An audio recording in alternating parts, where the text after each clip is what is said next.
Assalamu alaikum warahmatullahi wabarakatuh. I am Preacher Mars, host of the SOS, the Shout Out Show, coming to you all the way from Sydney, Australia today. Good day, mate. Listen, I just want to thank some of the people who've been so supportive of some of the projects that we're doing. Among them is our live tour, which we've announced with ISNA. It was in the Muslim Journal. Alhamdulillah, you should see it this Friday. We are Muslim Journal, along with ISNA, along with Preacher Mars and Permissible Laughter Media. We are putting out the tour, which is Joy is Still Allowed. We're carrying it over from our tour in April, and I feel that I need to just thank a lot of people. I want to thank Sister Aisha Mustafa. I want to thank Sister Satana Whitfield. I want to thank very hardworking Miss Miriam Isabella Moss, and so many other people. The Moss family is just everybody that has supported this juncture up to then. I think it's really, really important. And today, I thought it'd be interesting to talk about comedy in a different way. You know, when we talk about comedy, of course, there's comedy, mainstream comedy, blue comedy, alternative comedy. But one of the mysteries in the comedy business has been, what is a Muslim comedian? What is comedy and humor cured around the Islamic experience? Because the Islamic experience in the U.S. is different than that in Turkey. It's different than that in China. It's different than that in the UK. And it gives us, it gives us a certain amount of cachet in terms of how we frame our human narratives all around the world. Now, take it from me. I am the OG of Muslim comedy. You can even say I'm the GOAT at this point in time because I'm the oldest and I have gray hair on my chin. Or you can look at the fact that for a lot of years, I have been out promoting this type of comedy and finding audiences, new audiences, old audiences. I want to thank my old heads for holding me down for so many years.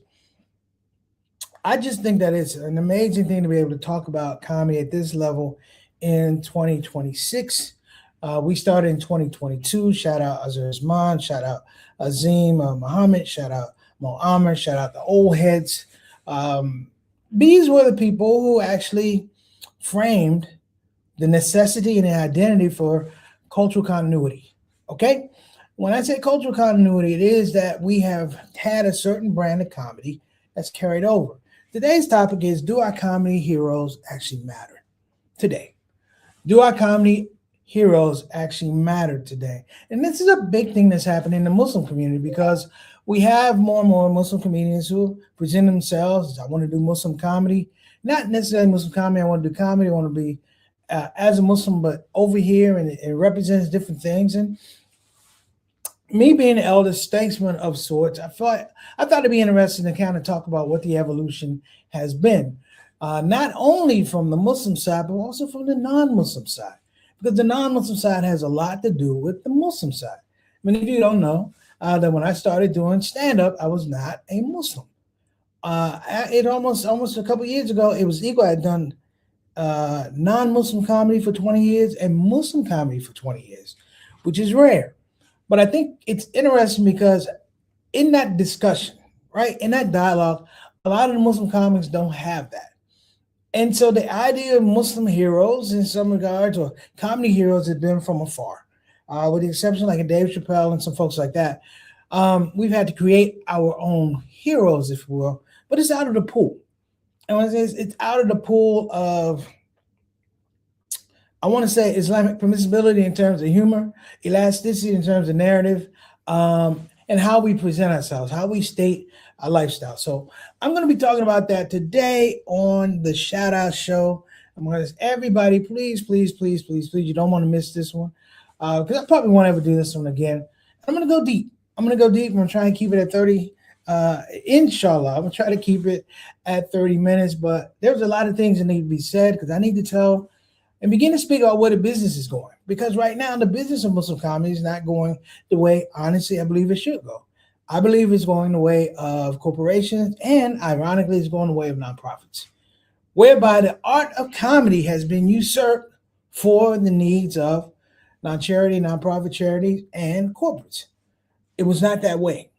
At a point in time when Muslim comedy started, it was extremely organic, where comedians actually talked to one another. You didn't have the expense of social media. When you wanted to know about a comedian, you had to talk to them. I will give you a little background about the Muslim comedians who started All That Made Me Funny. It's interesting because those are the ones who've endured for so many years. And the ones who come after them endure because this was the platform that was laid. That platform was extremely hard and difficult to manage with social media and marketing and things like that. It becomes easier. Okay. Well, listen, don't move. We're going to be right back. And thank you guys for tuning in. All right. Appreciate you. Assalamu alaikum.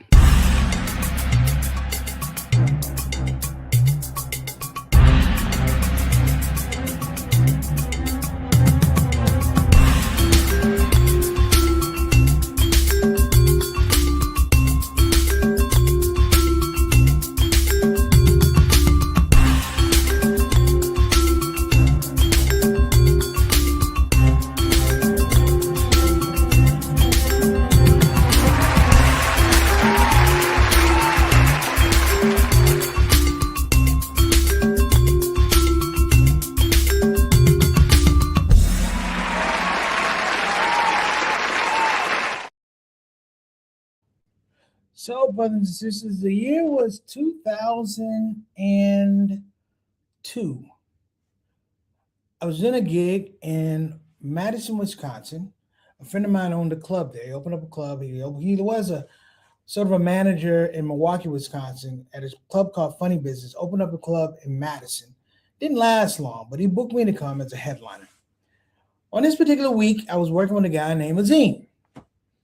Funny guy.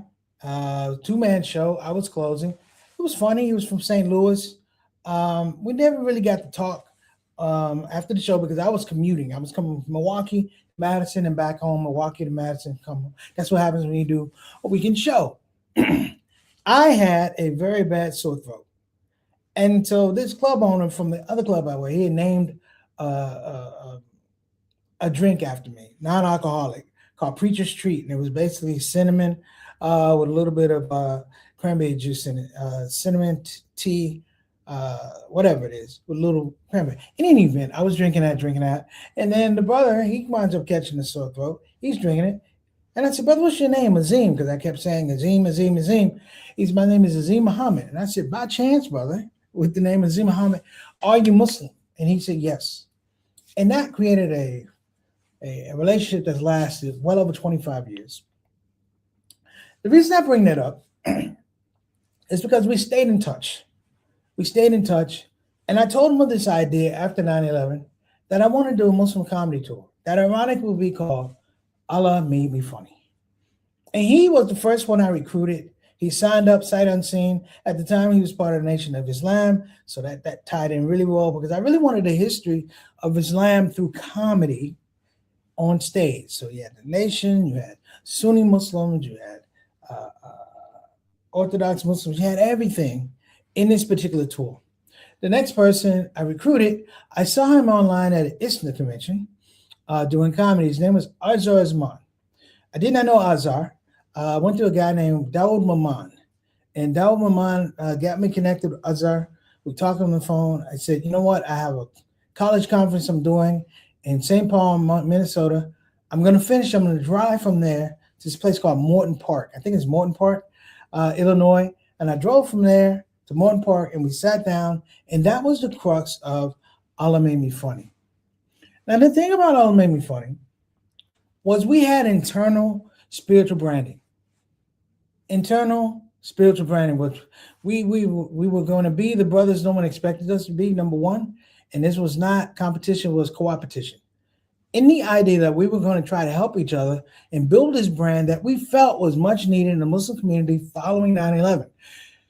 Now, at the fall of 9/11, what happened was you had a lot of ambiguity in terms of Muslim identity. People who are trying to figure out who they are in the public space. Now, for African-American Muslims, listen, if you're black and you're Muslim, people pretty much leave you alone because they figure you got a pretty full plate. And let's be honest, 9/11 was not after African-American Muslims. It wasn't. It was not. It was after my immigrant brothers and sisters who bore the brunt of otherness. They looked different. They dressed different. They were further away from American culture than African-American Muslims, and they were easy to spot. They were hiding in plain sight, but when 9/11 happened, now we see you, which is a whole different thing. This comedy tour, and I don't know if I ever mentioned this, was born out of a challenge of a comedian, activist, writer, dietitian, entrepreneur, my mentor, Mr. Dick Gregory. Dick Gregory told me that I would wind up doing a tour like this actually 2 years before 9/11. In a very, very succinct conversation of him reading the tea leaves of how Muslims were being treated before 9/11, he said, it's bound to happen. He said, it's bound to happen. Some explosive event was going to put Muslims front face in the crosshairs of American society, history, racism, Islamophobia, and, of course, fear. Why is Dick Gregory important, you may say? Dick Gregory is important because he framed something for me that I'll never forget. He framed for me the importance of comedic heroism in the face of oppression. He framed for me the importance of comedic heroism in the face of uncertainty. Comedic heroism whereby we are taking the lead on some of the things that our politicians can't handle, our educators that can't handle, some of our parents can't handle, some of our elders were not able to handle because we can articulate it in a particular language that is protest language, it's ready language, it's aggressive, but it's competitive.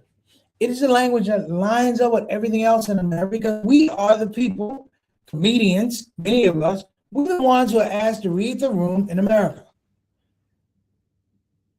If you want to know the importance of Black comedians in America, they've had to read the room in America while white America was in the room. And sometimes read it for them. This is who you are. Richard Pryor, Dick Gregory, Godfrey Cambridge, Moms Mabley, Red Fox, all of them tremendous comedians. But here's the thing. As you peel back on their biographies, they have tremendous social impact. Somebody said, what about Bill Cosby? If you didn't know about Bill Cosby before he had his problems, Bill Cosby was an activist, donating millions of dollars to HBCUs, quietly funding the advocacy of Dick Gregory. When he would leave his gigs, he would do his gigs, take the money and give it to Dick Gregory. At one point in time, he had a comedy club. He was a partner with Red Fox and keeping up the comedy club. That's a whole nother story. But here's my thing. The coalition of these guys led to a Richard Pryor. The coalition of these guys led to a Flip Wilson. Flip Wilson, why is Flip Wilson important? He's the first Black man to own his show. Hear me now, to own his show. Like we're talking about the rap game, we're talking about the Masters. He owned the Masters to his show. And in that, he was able to bring on massive amounts of Black talent, massive amount of white talent, period, that kept his show organic. Now, we look around now and we say, who are our comedic heroes? You know, who are our comedic heroes? And I think the difference is we want to make them legendary, but we want to make them legendary in a way, one way. We want to make them legendary. They're great comedians, but we want to take that and make it applicable. Are they problem solvers? Are they leaders? Are they activists? See, I am a comedian from the 80s, okay? And a comedian from the 80s is interesting because when you did things in terms of activism, when you did things in terms of protests, you did things in terms of boycotts and sit-ins, there was no media. Local media didn't have time, energy, or resource to cover that. It was clearly you were going to get up and sacrifice your time, talent, and sometimes some aspects of your career and freedom because this is the thing that you believed in. There were no podcasts. There were no blogs. At 17 years old, I was the protest comedian at Marquette University against the dangers and the immorality of apartheid. So every rally that we had, from my freshman year to my senior year, I was the MC. I would introduce people to speak. I would warm the audience up. I was that type of MC. All praises due to Allah. Let me frame that for you. I was an MC, a comedian opening the show, but I was studied deeply in Malcolm X, studied deeply in Franz Fanon. I read Mao. I read Dick Gregory's book, Nigger. I read all of these things because it made me who I am back then and made me who I am now. To really ask the question, who are your comedic heroes? Do they matter now? I'm not sure. Because the thing about most of my comedic heroes, they're dead. Most of my comedic heroes have returned to their maker. And the thing that's sad is that the things that they did that were most important outside of comedy, we don't know about. We'll never really know how deeply philosophical Richard Pryor was because we're only going to listen to the albums. It's hard to find the things that he did in news clippings. You have to know people that knew people that knew people that knew Richard Pryor. It's hard for people to understand that Red Fox worked in the kitchen with Malcolm X, and they talked about Black liberation. If you listen to Red Fox talk about protests and revolution, things like that, it's because he had deep, robust dialogue with the Malcolm X. And he met an Honorable Elijah Muhammad. And he conversed with a James Baldwin. You see what I'm saying? His comedic hero portion to me is that he went to Hollywood against the odds. Nobody wanted Red Fox. And when he got there, he did the unthinkable. He had the audacity to bring other people with him. He broke the color line with the whole Chitlin circuit, taking people who had been obscure working these things for years and said, come to Hollywood. They don't love you, but I love you. And there are people who watch this show, Samson Son, they love you too. Constant stories of Red Fox reaching out, giving out to people. Of course, yeah, he died poor. He died pretty much penniless. But the aspect of a Red Fox is what I'm talking about. He's a hero. Now, somebody hit me up and said, well, Preach, what are the Muslim comedians? Well, I'm going to put this out here. The Muslim comedian game is weak. I'm just going to tell you that now. It's weak because you sit by the phone and we wait for calls from these nonprofit organizations. I have nothing to do. I have nothing against them, but they don't understand the art. The way they do business ensures that our Muslim comedians will not be heroes. You'll simply be employees. You'll be on tours that have nothing to do. In fact, one's going on right now. It has nothing to do with what's going on here in the United States. You will drive and go to towns and cities that are in desperate need of resources, desperate need of education, desperate need of attention, desperate need of technology, and you'll pass right by them. And I don't mind you raising money for Gaza. Do that.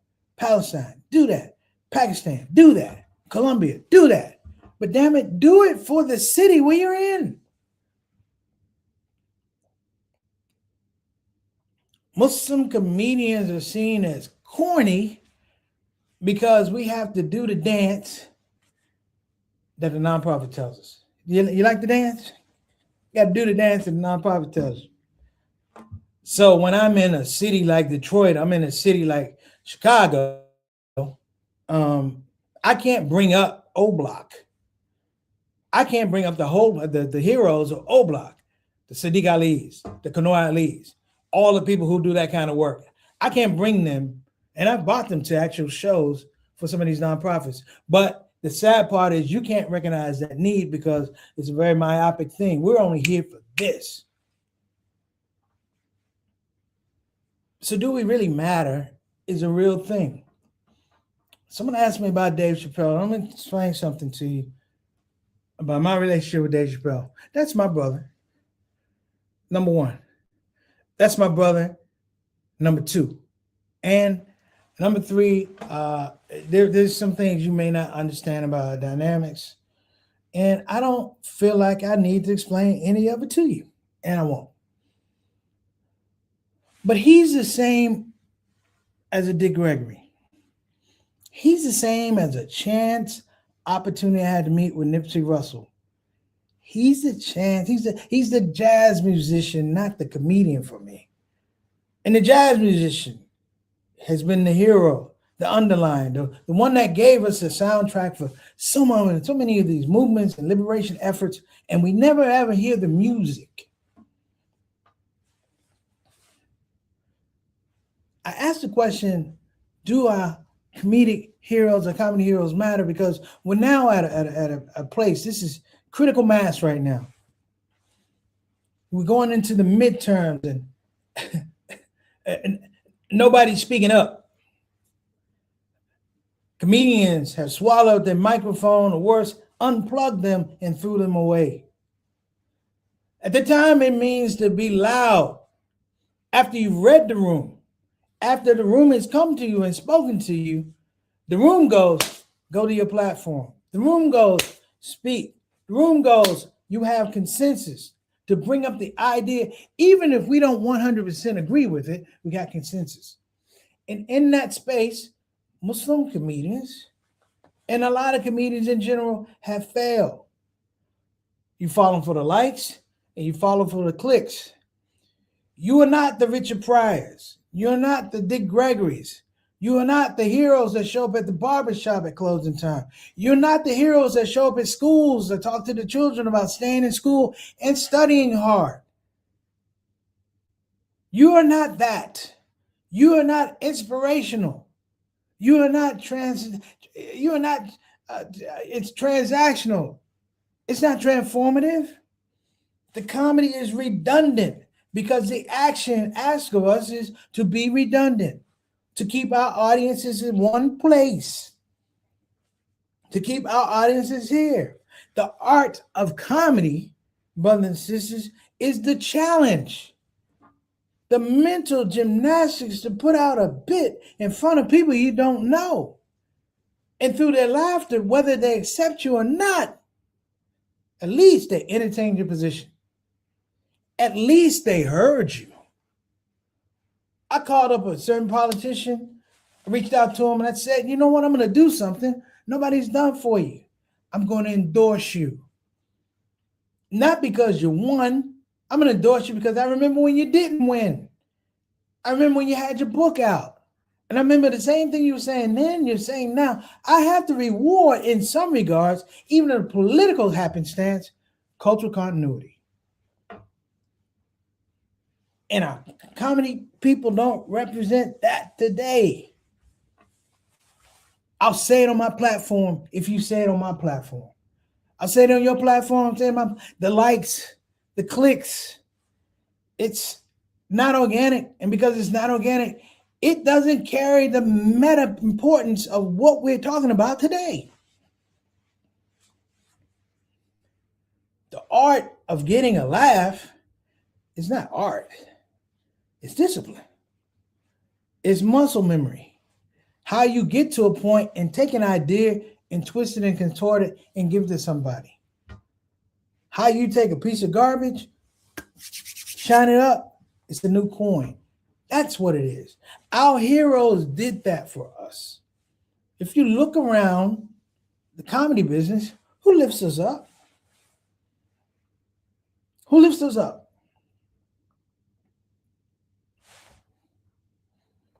And that's the question. Do they count? Let me get in here. I'm going to give my shout out, my main man. Ataf Rashid, wa alaikum assalam, rahmatullahi wa barakatuh. Beloved, good to see you.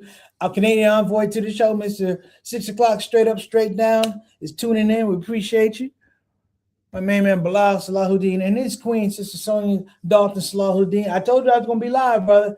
I'm in Sydney. I'm in Sydney. It's 8-something in the morning, but I made it work. All praises due. My man Eric Carter, wa alaikum assalam, rahmatullahi wa barakatuh, from South Kakalaki. Good to see you tuning in, my dear brother. And my show enough day one, Johnny JT Thomas. We're going on, beloved. Wa alaikum assalam, wa rahmatullahi wa barakatuh. Peace and blessings to you and the family. And I'll make sure I want to give some peace and love to Sister Satana Whitfield, not able to join us today, but I'm sure she'll be back next week, inshallah. Make dua for that sister because she's doing big things. I appreciate it. And let me get out here in Instagram land. We got Sister. All right. We got Sister Aika. Assalamu alaikum. We got Eunice. Hey there, how you doing, Eunice? Assalamu alaikum. We got Humayun. A Kabir. We got Crip Jesus Music. Oh, yeah, I've seen you before, man. We got comedian Walter Campbell and Ink Arabic Join. Thank you so much. Assalamu alaikum to everybody. Omar and National joined us. Appreciate it. Misha Brooks Hughes. How you doing? Misha Hughes Brooks. How you doing, sister? I hope you're doing well. Peace and blessings to you and your family. I try to keep up with you and just let you know, got all of y'all my prayers, okay? All right. So I got like 4 minutes. So I'm going to give you guys a little bit of a rundown of why this title is important to me today. And doing Muslim comedy over 20-some years, there's a lot of things that went right. There's a lot of things that didn't go right. There's a lot of things I did wrong. Short-sightedness here and there. At times, the accountability didn't come the way it should have been, or I didn't handle it the way it should have been. I can be honest, being successful early out of the gate, didn't necessarily know how to handle it. Sometimes, you got a Rolls Royce, it's out of the gate, but you don't know how to put the tires on. So it was learned, the learning curve was extremely steep. But the one thing that Muslim comedy didn't produce enough of, and I'm going to give a shout out to some of my Muslim comedy elders. Some of them you know, some of them you don't know. Okay? I give you out big names, but you wouldn't know a name like C. Cardell Willis. You wouldn't know that name. Alex Jackson out of Minnesota. You wouldn't know that name. Even some young guys. Brian Green. You wouldn't know that name. And some comedians that were Daryl Hammond from Saturday Night Live. These were guys, and Damon Wayans, as a matter of fact, who gave me my first shot. I think what is important to understand, and I'm trying to be very concise,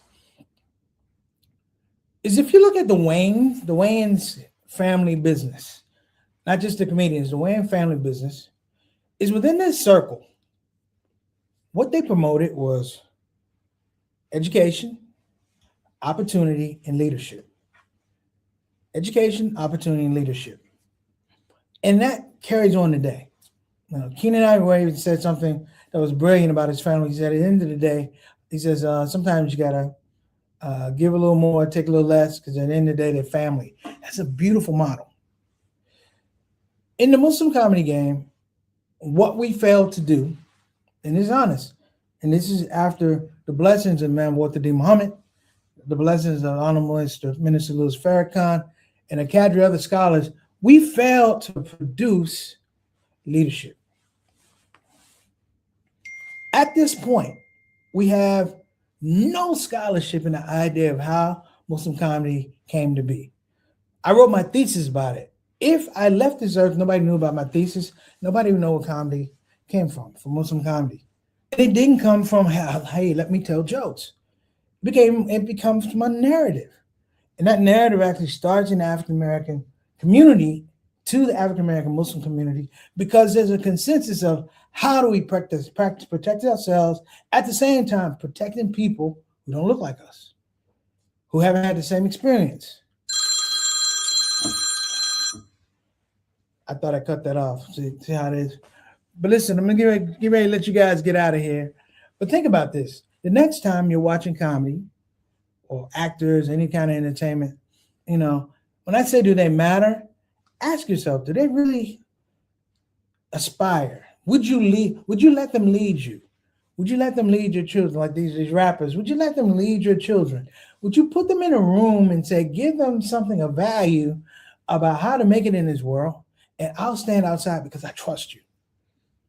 And the answer is going to come back, most cases, a resounding no. My hope before I retire and hang up my microphone is that we get a resounding yes, that the consensus comes that we can produce leaders. Because the leaders that we have can produce leaders who don't necessarily have to be comedians, but have the cultural continuity to be fascinating, excellent, whatever they do. Assalamu alaikum wa rahmatullahi wa barakatuh, everybody. I'm Preacher Moss. It's a ShOUT Show.